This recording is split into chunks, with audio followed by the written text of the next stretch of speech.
Hello ladies and gentlemen, Big Daddy Top Hat here, welcoming you to another exciting instalment of Fighting Game Thursday.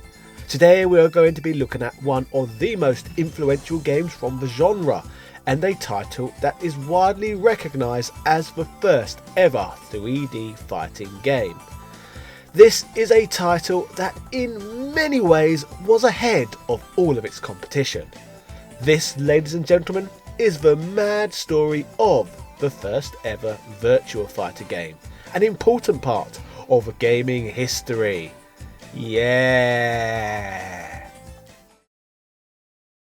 As you will now be familiar with, Sega were traditionally an arcade company and only even got into the home market in the first place with the Sega SG-1000 due to the fact that they were worried that the success of the Nintendo Famicom, released in 1983, would later lead to Nintendo's dominance in the arcade as well as the homes.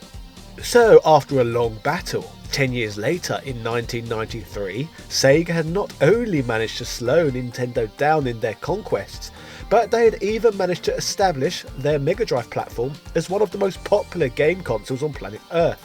A strong case could be made that this success was greatly aided by the amount of quality arcade hits the company would pump out, most of which were easily later ported to their home consoles, offering consumers experiences that Nintendo was simply not capable of delivering. Sega were a company who were always trying to be at the cutting edge of gaming in the arcades, and the prior year of 1992 had seen the release of the Sega Model 1 arcade board, a prime example that illustrates what Sega were capable of. The board, that was jointly developed by aerospace technology firm Lockheed Martin, was Sega's first 3D video game system. It utilised the NEC V60 processor found in the System 32 board and contained a custom graphics unit which was capable of displaying 180,000 polygons per second. The hardware was even capable of displaying these graphics at 60 frames per second, and Virtual Racing here, released all the way back in 1992, demonstrates how impressive this expensive to develop board was. Virtua Fighter, which was created to run on Model 1 hardware, was developed by an arcade division of Sega known as AM2. AM2 play an important chapter in gaming history as they are currently the oldest video game development team still within Sega, who were first formed all the way back in 1985. They have developed multiple titles that have innovated and influenced the entire games industry, from both technical and developmental perspectives, with Virtua Fighter being a prime example of one of these games. Virtua Fighter's lead designers working at Sega AM2 were Yu Suzuki and Seiichi Ishii. Whilst the development of this series is impressive in itself, to put these gentlemen's accolades into perspective, we need to look at what else they have been responsible for. Ishii would also go on to be a designer and director for the first Tekken game in 1994, as well as expanding his fighting game pedigree to create titles such as Tobal No. 1, Urges and The Bouncer. Ishii is a true FGM, fighting game man, yeah! As for Yu Suzuki, he went on to become such an influential designer within the industry, you probably are familiar with his works anyway. By the release of Virtua Fighter, he had already been responsible for a number of Sega's arcade hits, including three-dimensional sprite texture scaling games such as Hang On, Space Harrier, Outrun, and Afterburner. After Virtua Fighter, he would also go on to produce Daytona USA and the incredible Shenmue for the Dreamcast, the title that gave rise to a new style of adventure games. Shenmue, which at one point in time was set to be a spin-off of Virtua Fighter, featured the largest interactive environments ever seen in a game, with such a level of detail and scope within its urban exploration sandbox that it was so impressive that most other games would take over a decade to catch up with Shenmue.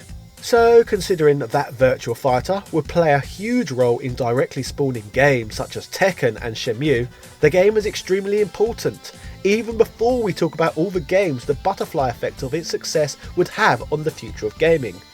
If we did not have Virtua Fighter, then we would not have got Shenmue, which then begs the question, would games like GTA 5 and Fallout 4 be the same without all of Yu Suzuki's influence? Virtua Fighter, that would debut in arcades in 1993, was like many fighting games that came before it. The game involves two fighters at a time going one-on-one competing in 2 out of 3 falls rounds. The obvious thing that made Virtua Fighter so impressive in its time was its cutting-edge Polygon graphical style. The visuals in the game were created using wireframe and flat-shaded quads, something completely new to the fighting game genre. Seeing this game for the first time as a child really impressed me, as I had never seen anything like this before. Going forward, as we know, the Virtua Fighter would be a trailblazer, setting the graphical trend used in many fighting games even to this day. Even if Street Fighter V does look slightly less blocky than this game.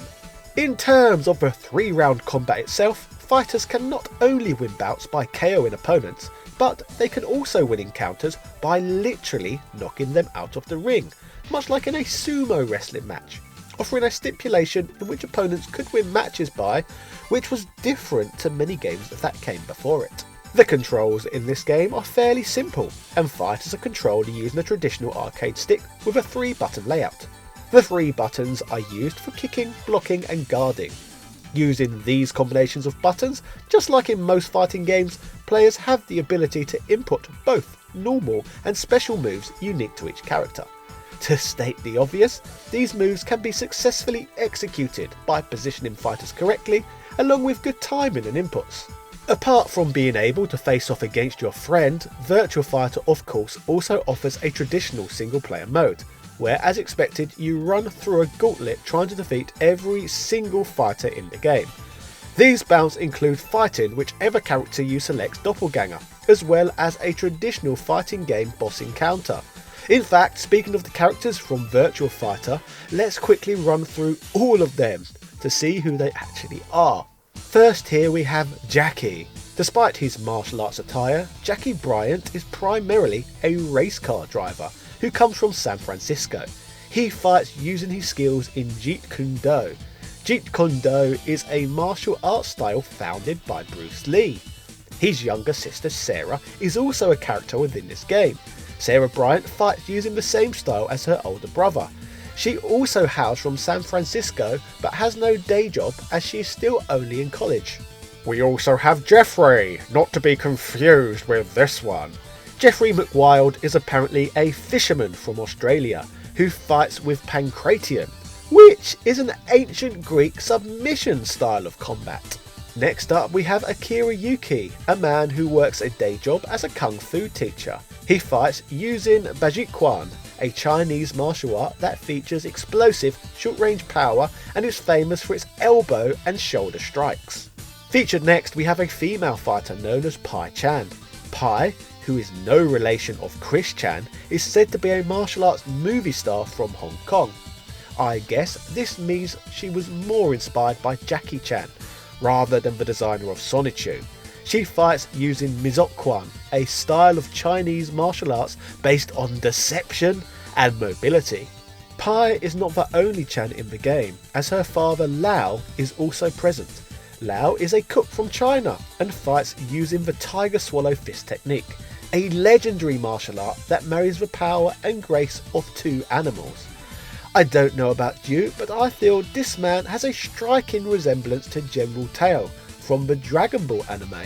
Wolf Hawkfield is my kind of man, and is a professional wrestler from Canada, buddy. He obviously fights using a professional wrestling style, making the gentleman the mightiest of all warriors within Virtua Fighter. We also have a classic ninja in the game, kitted out in ninja apparel, known as Cage Maru.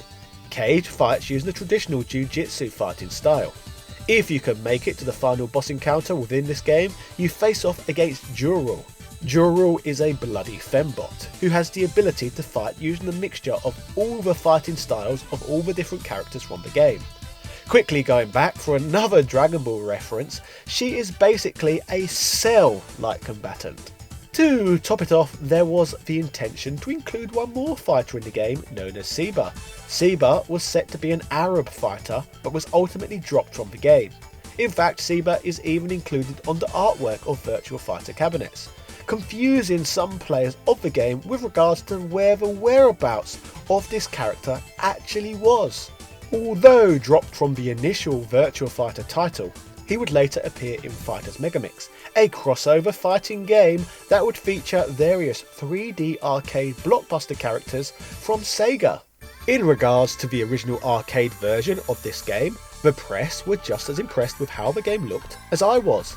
In the October 1993 issue of Electronic Gaming Monthly, they stated that Virtua Fighter was a demonstration of just how far video games have come in the last 8 years. They would note how advanced the graphics featured in the game were, and how the impressive camera moves along different axes depending on the fighter's location.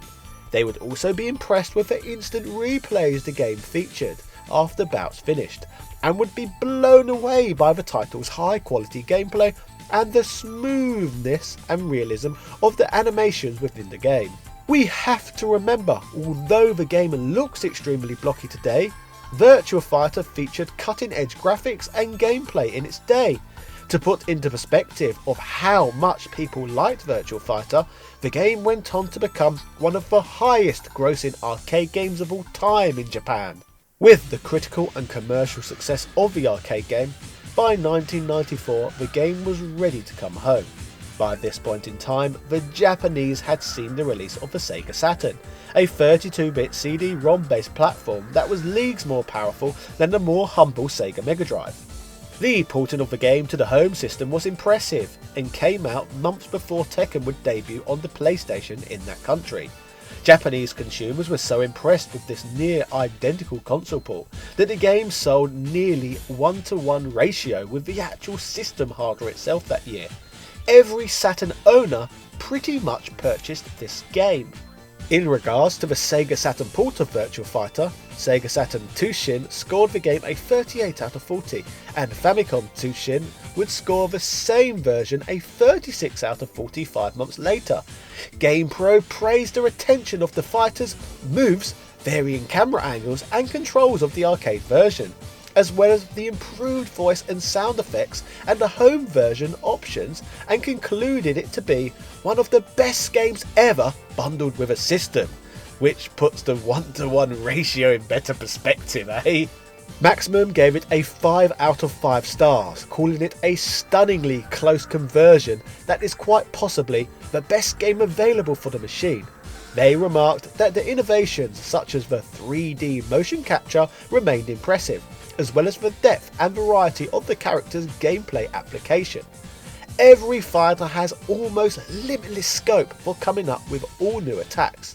They also praised the very clever mixture of superbly exaggerated sound effects, coupled with a tangible, realistic impact for every blow.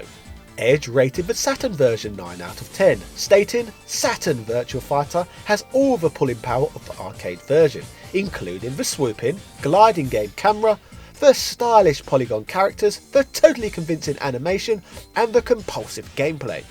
The graphics were impressive enough in the original, but on the Saturn, under the kind of intense scrutiny you can never give a game in the arcades, they emerge as simply astounding.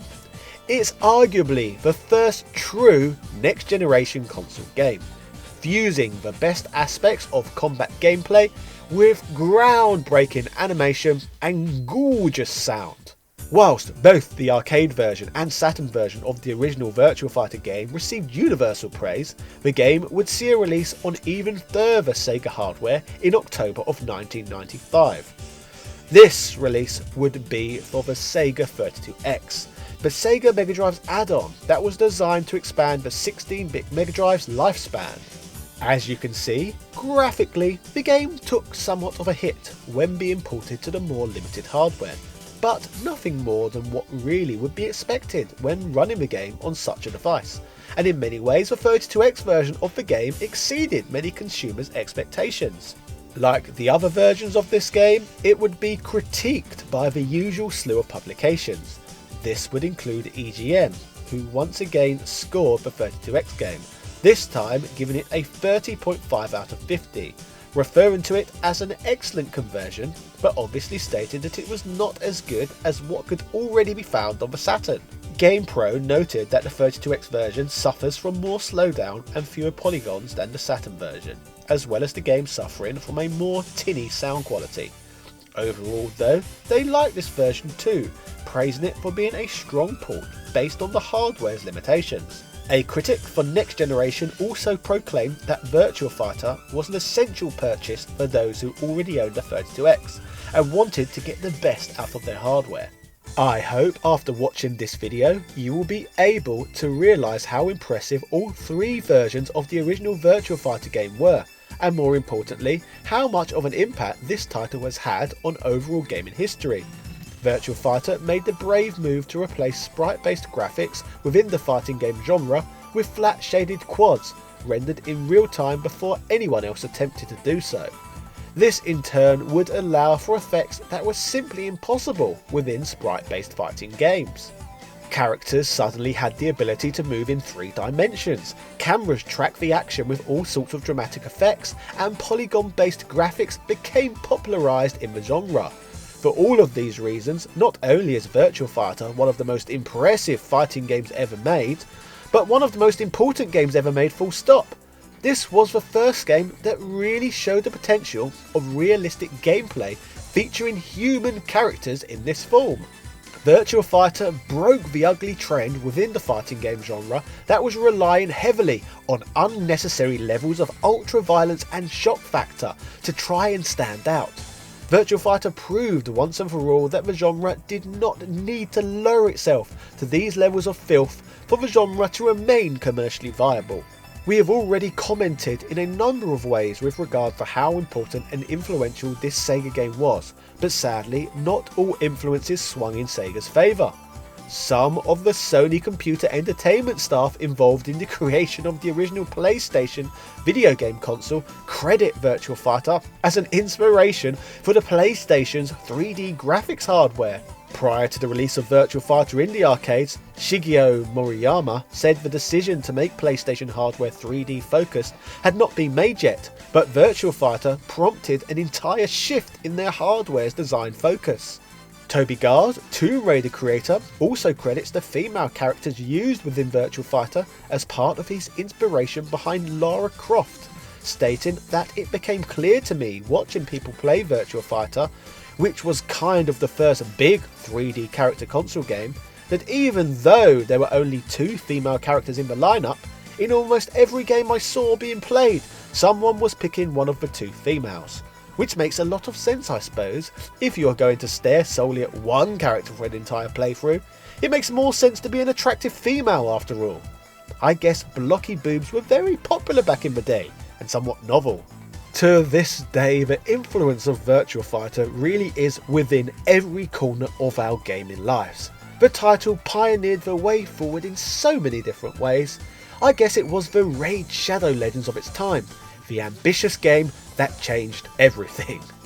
But jokes aside, we simply cannot overstate Virtua Fighter's significance. So ladies and gentlemen, that was the mad story of Virtua Fighter and why the title is such an important game within our history. If you enjoyed this content, please let me know your thoughts on this game and which fighting game you would like me to cover on here in depth in the future. Don't forget to like, subscribe and hit the notification bell to never miss one of my videos. Finally, my channel is partially funded by the generous donations I receive via Patreon. Patrons can earn a credit and a shout out at the end of these videos, and I now give some of you producer credits as well. These people make working full time on YouTube just that little bit less scary, so I would like to thank you all very much for that.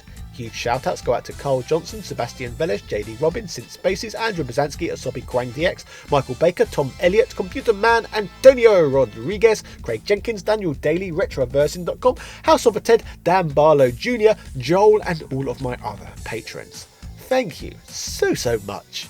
Yeah.